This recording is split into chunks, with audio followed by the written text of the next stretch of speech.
ametoa agizo hilo kwa waziri huyo wa TAMISEMI hii leo jijini Dodoma wakati wa mkutano mkuu wa 39 wa tawala za mitaa Tanzania ALAT, baada ya kubainisha kuwa moja ya changamoto katika halmashauri mbalimbali ni kuwepo kwa vitendo vya ubadhirifu na matumizi mabaya ya fedha za umma, sambamba na vitendo vya watu kukusanya fedha na kuzipitisha kwenye mifumo binafsi. Hivyo anahitaji vitendo hivyo vikomeshwe na wahusika kuchukuliwa hatua. Mheshimiwa Waziri, kama mmewabaini hawa watu, tafadhali sana, le jicho lako la huruma hapa hapana.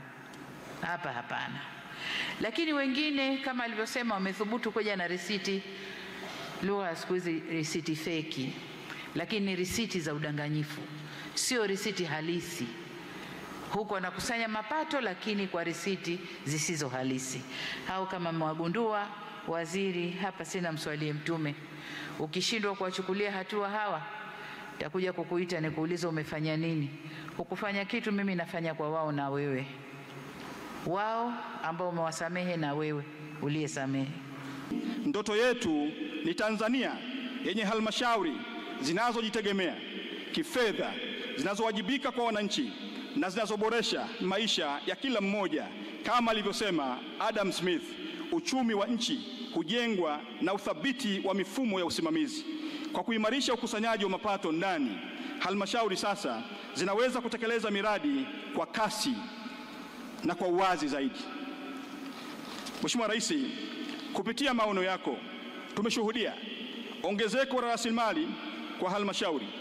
Aidha, Rais Dr. Samia amewataka viongozi wa halmashauri wenye nia ya kugombea katika nafasi mbalimbali za uongozi katika uchaguzi mkuu wa mwaka 2025 kuwasilisha majina yao mapema ili waweze kuandaa viongozi wengine watakaotumikia nafasi zao wakati uchaguzi ukiendelea. Yoyote mwenye nia ya kugombea atuambie mapema, ili tumpandishe wa chini yake ashike ile nafasi. Hatutaki pale tayari fomu zinatoka watu wote wanakimbia kwenda kuchukua fomu na mnatuacha serikali za mitaa hazina viongozi. Sasa usipojisema mapema, ukija ukichukua fomu mbele, umekosa yote. Umekosa fomu, umekosa cheo, nafasi yako utaiacha.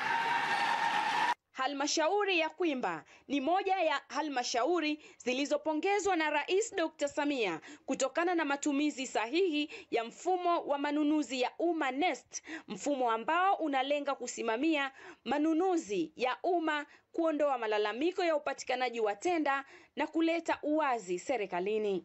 Lakini watu wa Kwimba wao wameitumia vizuri NeST. Wameitumia vizuri kwenye uwekezaji, kwenye kutoa tenda, kwenye kutoa ajira, kwenye kutoa nini. Wamekaa wamebuni kitu ambacho kimewasaidia kwenye utendaji wao vizuri sana.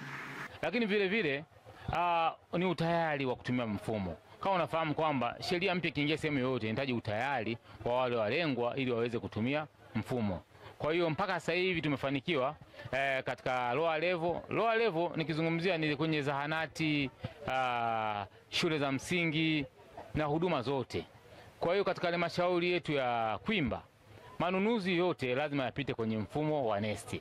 Lakini ahadi yangu vile vile kwa Mheshimiwa Rais, baada ya kutoa hii pongezi, ningependa kumwahidi kwamba tutaendelea kutumia mfumo.